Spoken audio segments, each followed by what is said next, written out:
12 जून 2025 भारतीय विमानन का सबसे काला दिन। एयर इंडिया की उड़ान AI-171 अहमदाबाद से लंदन के लिए रवाना हुई थी, लेकिन टेक ऑफ के 30 सेकंड बाद ही विमान अनियंत्रित होकर शहर के मेडिकल कॉलेज हॉस्टल पर गिर पड़ा। इस हादसे में 241 लोगों की मौत हो गई, जिनमें गुजरात के पूर्व मुख्यमंत्री विजय रूपाणी भी शामिल थे। विमान में 242 लोग सवार थे, 230 यात्री और 12 चालक दल। यह हादसा एयर इंडिया और देश के लिए गहरा सदमा था।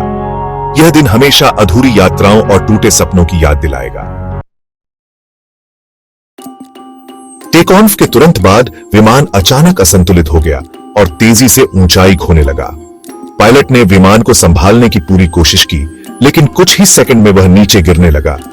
देखते ही देखते विमान जमीन से टकराया और एक विशाल आग के गोले में बदल गया। चारों ओर आग की लपटें और धुएं का गुब्बार फैल गया। धमाके की आवाज दूर दूर तक सुनाई दी और आसमान में काले धुएं का घना गुब्बार छा गया। आसपास के इलाके में दहशत फैल गई।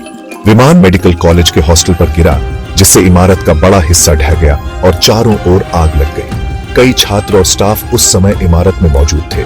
मलबा मीलों तक फैल गया और विमान का पूंछ का हिस्सा एक इमारत की छत में धंसा मिला। आसपास की सड़कों और घरों पर भी टुकड़े बिखर गए। दुर्घटना स्थल पर चीख पुकार, अफरा तफरी और सायरनों की आवाजें गूंज रही थीं। लोग इधर उधर भाग रहे थे। हर तरफ हड़कंप मच गया था। प्रत्यक्षदर्शियों ने बताया, एक तेज गड़गड़ाहट, नीचे उड़ता विमान और फिर अचानक आग का भयानक गोला। सब कुछ पलों में बदल गया।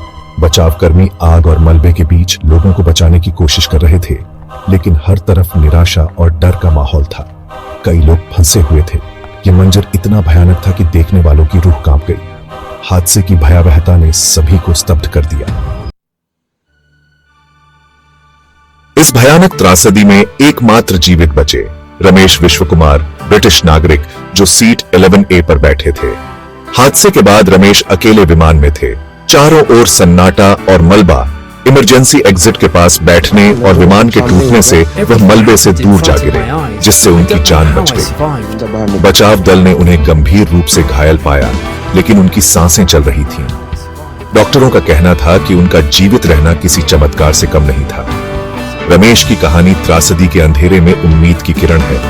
यह दिखाती है कि इंसान की जिजीविषा चमत्कार कर सकती है।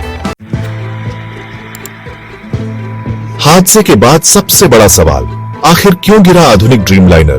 तकनीकी खराबी, मानवीय भूल या कुछ और? जांच के लिए AIB, अमेरिकी NTSB और बोइंग के विशेषज्ञ जुटे। ब्लैक बॉक्स और कॉकपिट वॉइस रिकॉर्डर मलबे से बरामद हुए, दिल्ली भेजे गए।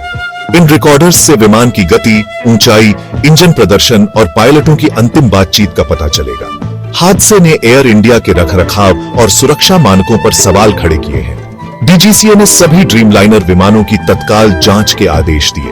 अब सबकी निगाहें जांच रिपोर्ट पर हैं, ताकि भविष्य में ऐसी त्रासदी न हो। AI-171 की त्रासदी भारतीय विमानन के लिए एक चेतावनी है। सुरक्षा में कोई कोताही नहीं। यह हादसा मैंगलोर और कोझिकोड जैसी पिछली त्रासदियों की याद दिलाता है। हर हादसे के बाद सुरक्षा वादे किए जाते हैं, लेकिन क्या हम सच में सीखते हैं? यात्रियों का भरोसा टूटता है। एयर इंडिया की छवि को गहरा झटका लगा है। 241 परिवारों का दर्द, अधूरी कहानियां और एकमात्र जीवित रमेश की चुनौती, यह सब देश को झकझोर गया।